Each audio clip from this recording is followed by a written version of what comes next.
오늘 우리에게 주신 하나님의 말씀 잠언 18장 16절로 24절 말씀입니다. 생명의 샘가 8월 28일 주일 말씀입니다. 형통한 삶의 비결 함께 읽겠습니다. 사람의 선물은 그의 길을 넓게 하며 또 존귀한 자 앞으로 그를 인도하느니라. 송사에서는 먼저 온 사람의 말이 바른 것 같으나 그의 상대자가 와서 밝히느니라. 제비 뽑는 것은 다툼을 그치게 하여 강한 자 사이에 해결하게 하느니라. 노엽게 한 형제와 화목하기가 견고한 성을 취하기보다 어려운즉 이러한 다툼은 산성 문빗장 같으니라.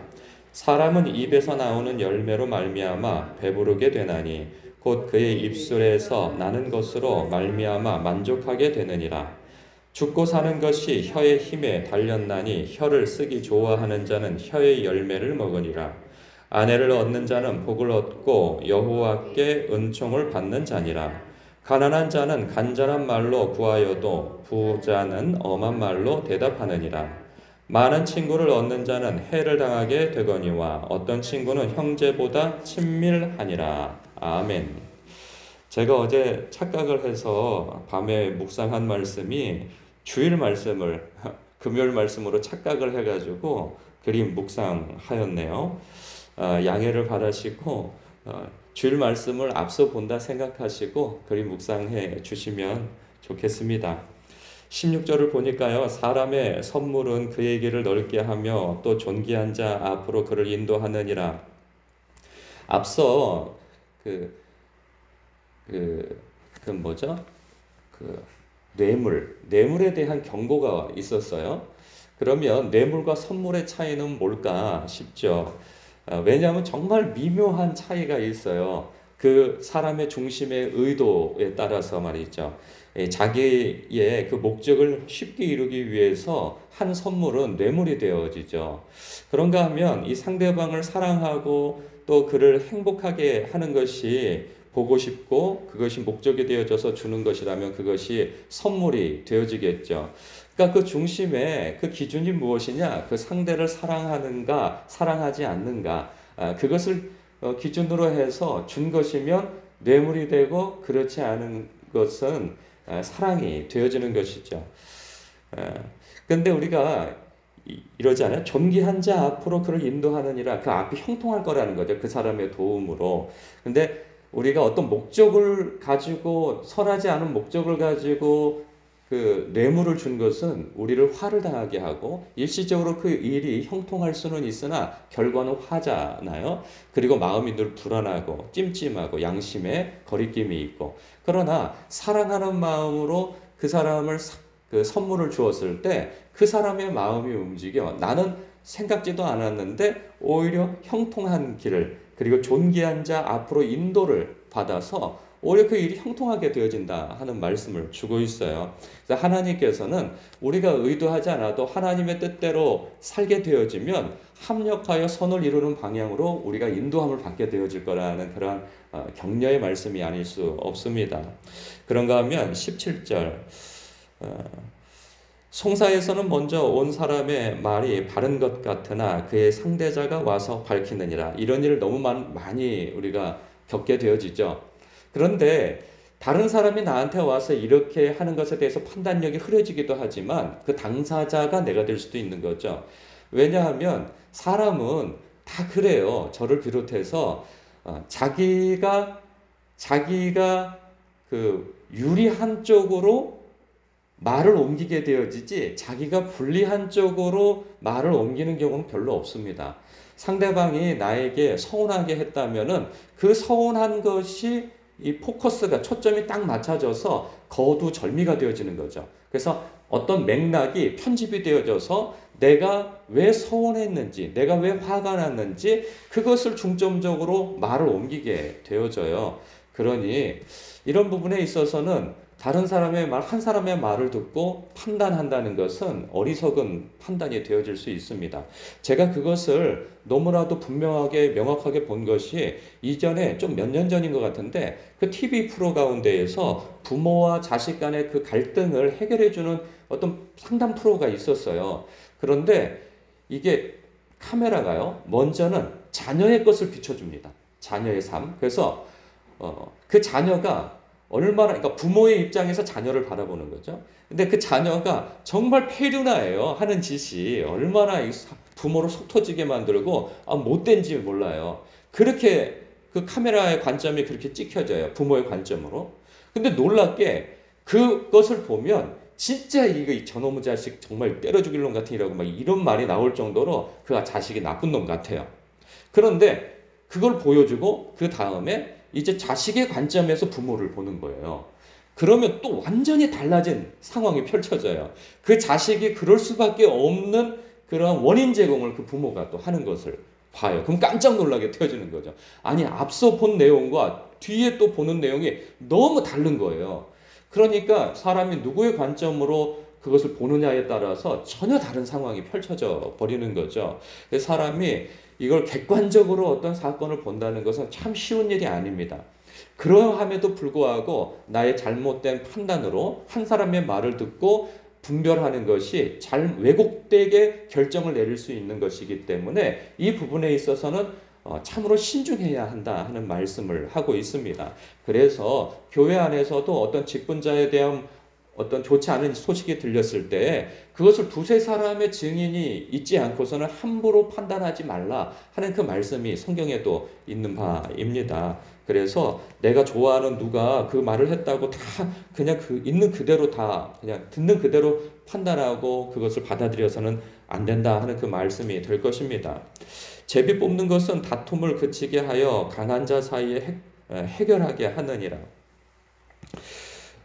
그렇죠. 이것은 믿지 않는 사람은 운에 달려져 있는 것이고 어떤 권력과 힘과 뭐 이런 것에 달려 있지 않고 운에 달려 있다 생각하니 시비가 없는 것이고, 그러나 우리 하나님의 사람들은 물론 요즘에는 흔치 않은 것이지만 하나님의 주권을 믿고 이렇게 결정을 하는 거죠. 기도하고 누구의 입김이나 누구의 영향력에 따라서 하는 것이 아니고 이것은 이 선택하는 것에 따라서 하나님께서 그것을 정해 주셨다 믿고 하는 것이기에 그 제비 뽑음은 하나님의 주권을 인정할 때 시비가 없이 해결되어진다 하는 의미로서 이 말씀이 주어지는 것이죠. 그래서 우리가 어떤 일을 결정할 때든지 하나님의 주권을 인정하는 태도가 있어야 할 것입니다. 19절 노엽게 한 형제와 화목하기가 견고한 성을 취하기보다 어려운즉 이러한 다툼은 산성 문빗장 같으니라. 형제가 서로 틀어지면 남보다 더 안 좋은 상황이 되어집니다. 그 이상하죠? 그러니까 가까운 친밀한 관계일수록 이게 관계가 틀어져 버리면 정말 무섭게 틀어져 버리는 게 그래요. 신자끼리도 마찬가지입니다. 그리스도 안에서 한 형제요 자매로 그리스도의 피로 묶여진 혈육임에도 불구하고 이게 좋다가도 한번 틀어져 버리면 아예 얼굴도 안 봅니다. 상종도 안 하게 되어지는 것이죠. 그런데 이 모습은 하나님께서 기뻐하시는 모습이 아닙니다. 여기에서 19절에서 다툼은 산속 문빗장 같으니라 여기까지 딱 내어진 거, 그러니까 그럼 조심하란 말인가? 이런 말로 끝일 수 있죠. 물론 조심해야 합니다. 노엽게 하기 이전에 나중에 바로잡기 힘들 정도라고 한다면 성질대로 해서는 안 되는 것이죠. 다시 안 볼 관계가 아니라고 한다면. 그러나 그것보다도 더 성숙한 그리스도인의 태도는요, 다툼을 인정해야 돼요. 형제끼리도 다툴 수 있다는 거예요. 형제라고 안 다툽니까? 부부끼리도 다투잖아요. 그리고 교우들까지도 당연히 다툽니다. 문제는 뭐냐면 우리가 좀 다투면 안 봐버리고 말지, 내가 떠나버리고 말지 이렇게 쉽게 결정할 일은 아니라는 거죠. 그것에 대해서 우리의 태도는 다툼을 받아들여야 됩니다. 가까운 사이일수록 꼭 다툰다는 것을 받아들여야 돼요. 그런데 문제는 무엇이냐? 어떻게 화해를 할 것인가가 그 사람의 진짜 성숙함인 것이죠. 강한 사람이 화해를 청하는 거예요. 약한 사람이 꽁하고 있는 것이고요. 강한 사람이 되어야 합니다. 성숙한 사람이 되어야 합니다. 그래서 그 응어리를 풀어줄 수 있는 사람이 되어야 하는 것이죠. 부부든 형제든 그리고 교우들 간의 관계이든 싸우는 일은 분명히 있어요. 그러나 어떻게 화해할 것인가가 그 사람의 신앙입니다. 거기가 진짜 신앙이에요. 그래서 내가 정말 신앙이 좋은 사람이라고 한다면 하나님은 화평의 하나님이세요. 그렇기 때문에 찢어진 것도 다시 봉합하는, 그래야 그 사람이 하나님의 아들이라 일컬음을 받을 것이니 그 사람에게 복이 있을 것이다. 이 말씀하는 거 아니겠어요? 복 있는 여러분 되시길 주님의 이름으로 축복합니다. 20절, 사람은 입에서 나오는 열매로 말미암아 배부르게 되나니 곧 그의 입술에서 나는 것으로 말미암아 만족하게 되느니라. 이것에 대해서 좀 더 자세한 설명은 21절에 나와 있죠. 죽고 사는 것이 혀의 힘에 달렸나니 혀를 쓰기 좋아하는 자는 혀의 열매를 먹으리라. 말의 힘은 참으로 큽니다. 하나님께서도 말씀으로 천지 만물을 창조하셨잖아요. 그 말씀으로 이 세상을 운영하세요. 그 말의 힘은 또 사람에게도 주셨죠. 그래서 말로 사람을 살리기도 하고 죽이기도 하고 관계를 깨트리기도 하고 봉합하기도 하고 하는 모든 것들이 다 말로써 이루어집니다. 사람이 무엇으로 행복할까요? 여러분, 행복은요, 우리가 돈을 많이 가지고 있고 남보다 뭐 더한 성취를 하고 성공을 하고 이런 것이 사람을 궁극적인 행복을 주는 것이 아니에요. 이런 것은 하나의 과정 중에 있는 것이고, 진짜 사람을 행복하게 하는 것은 무엇이냐면 관계입니다. 그러니까 좋은 관계를, 가족 간의 관계, 먼저는 하나님과 나와의 관계가 이렇게 좋은 관계이고, 그리고 가족과의 어떤 좋은 관계, 이웃과의 관계, 친구의 관계, 부부와의 관계, 그 모든 그 관계가 건강하고 좋을 때 그 사람이 행복한 거예요. 그런데 그 좋은 관계는 다 말로써 형성되어져요. 깨지는 관계도 마찬가지고 불행한 관계도 마찬가지고 좋은 관계도 다 말로써 결정이 되어집니다. 그래서 말 한마디라도 내가 어떻게 말하느냐가 그 관계를 좋게 하기도 하고 나쁘게 하기도 하죠. 그런데 우리의 삶 가운데에서 대부분 관계가 가까운 사람 사이에서 깨져버리거든요. 그런데 그 말의 문제가 무엇이냐면, 우리의 말의 문제가 많이 있는데, 저도 그런 거 많이 경험해요. 뭐냐면, 그 맞는 말을 기분 나쁘게 하는 거죠. 맞는 말을. 사랑하니까. 근데 사랑하지 않아서 그런 게 아니에요. 사랑하기 때문에 그 맞는 말을 해요. 그래서 자기가 문제가 있다는 사실을 늘 망각해요. 나는 맞는 말을 하기 때문에. 그런데 그 맞는 말을 기분 나쁘게 하는 게 문제인 거예요. 그러니까 자기는 기분 나쁘게 말했다고 하는 것에 대해서는 인식을 못하고, 상대방에 대해서 나는 맞는 말을 했기 때문에 나는 문제가 없다고 생각하기 때문에 그 문제의 고리가 풀리질 않는 거예요. 이 관계가 악화가 되어지는 거죠. 부모와 자식 간에, 그리고 남편과 아내 사이에서, 그리고 교우들 간의 관계에서. 나는 항상 맞는 말을 하니까 난 문제가 없다. 저 사람이 문제라는 거죠. 저 사람이 고치면 될 일인데 내 말을 듣고 고치지 않아서 그렇다고 하는데, 사실은 그 말을 기분 나쁘게 했기 때문에 그런 거예요. 그러면 나는 말투가 괜찮았는데 표정도 봐야 돼요. 표정과 제스처. 그 모든 것들이 상대방을 기분 나쁘게 옳은 말을 했는가, 이것도 큰 문제인 것이죠. 그래서 죽고 사는 문제가 혀의 힘에 달렸나니 혀를 쓰기 좋아하는 자는 혀의 열매를 먹으리라. 무엇인가 문제가 있다면 그 문제를 꼭 상대방에서 찾을 것이 아니라 내가 옳은 말을 기분 나쁘게 하는 일은 요즘에 없나 돌아보는 것이, 이것이 참 잘하는 일이라 생각되어집니다. 이건 제가 묵상해야 할 말씀이라고 생각합니다. 요즘에 큰아이에 대한 잔소리가 점점 늘어나고 있는데, 아이가 성장해 가면서 저는 맞는 말만 해요. 그런데 아이가 그것을 잘 받지 못하는 거 보면 맞는 말을 기분 나쁘게 자꾸 잔소리를 늘어놓는 것 때문에가 문제인 듯 싶습니다. 이런 부분에 있어서 제가 좀 스스로 돌아봐야 하겠다는 그런 묵상이 되어집니다. 22절, 아내를 얻는 자는 복을 얻고 여호와께 은총을 받는 자니라. 아멘입니다.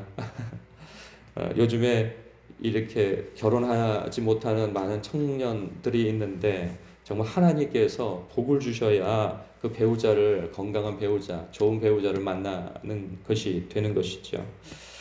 23절, 가난한 자는 간절한 말로 구하여도 부자는 엄한 말로 대답하느니라. 가난한 자는 간절한 말로 구할 수밖에 없어요. 아쉬우니까. 근데 문제는 뭐냐면 부자는 엄한 말로 대답한다는 거죠. 그러니 꼬우면 부자가 되라, 이런 말씀이 아닙니다. 사람은 가난해도요, 어떤 사람 앞에서는 자기가 갑이 될 수 있어요. 항상 가난한 자의 아쉬운 소리만 하는 위치에만 있는 것은 아닙니다. 상황에 따라서 가난한 자도 갑의 위치에 있을 수 있기 때문에 여기에서의 본의는 무엇이냐? 내가 갑의 위치, 좀 우월한 위치에 있다 할지라도 겸손하고 관대하게 상대를 대하라는 것이죠. 이것은 하나님을 의식하는 자만이 그것을 할 수가 있어요. 왜? 내가 관대한 위치에, 아니 갑의 위치에 있다고 하는 것은 내가 잘나서 어떤 능력이 있어서가 아니라 하나님께서 나에게 물질이든 기회든 나에게 은사로 주셨기 때문에 그 위치에 있는 것이지, 내가 잘나서 된 것이 아니라는 것을 인식한다면 하나님 앞에 그 사람을 존귀하게 보고, 내가 그 사람보다 우월한 위치에 있다고 해서 교만할 일은 아닌 것이죠. 내가 우월한 것이 아니라 하나님께서 그것을 허락하신 것이기 때문에. 그래서 이 관리자가 청지기잖아요. 청지기가 이렇게 허세를 부릴 필요는 없는 것이죠. 그래서 내가 하나님의 것을 맡아서 관리하는 사람이라 생각하고 하나님의 성품에 합당하게 태도를 취하면 될 것이라, 이런 말씀으로 들립니다. 24절, 많은 친구를 얻는 자는 해를 당하게 되거니와 어떤 친구는 형제보다 친밀하니라. 이거 얼핏 읽으면 많은 친구를 얻는 자는 해를 당하게 되니 친구를 많이 사귈 필요가 없다, 그러니 한두 사람 친구를 정확하게 사겨라, 이런 말씀처럼 마치 어감이 들려요. 어떤 친구는 형제보다 친밀하니라. 그런 말씀은 아니고요. 많은 친구를 얻는 자는 해를 당하기도 한다는 거예요. 사람이 많이 있으니 그런 거 아니겠어요? 그러나 어떤 친구는 형제보다 친밀하다는 거죠. 그 가운데.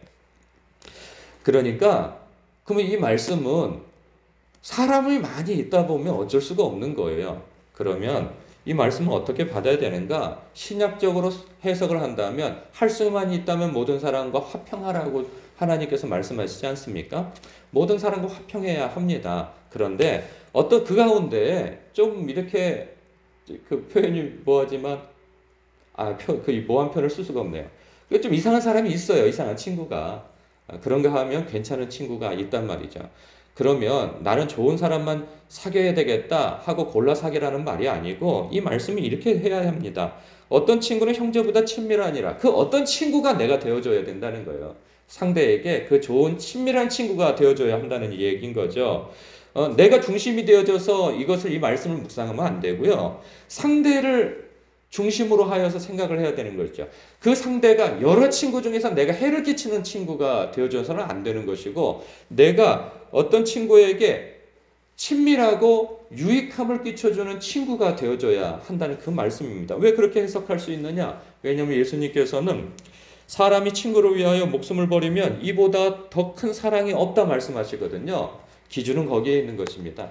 내가 다른 사람에게, 예수님께서 나에게 생명을 주시는 친구로서 와주신 것처럼 나도 받은 사랑에 합당하게 다른 사람에게 그러한 태도로서 좋은 친구가 되어 주어야 한다는 말씀입니다. 언제나 우리의 판단의 기준은, 이 묵상에 있어서 해석의 종착점은 주님입니다. 주님의 사랑.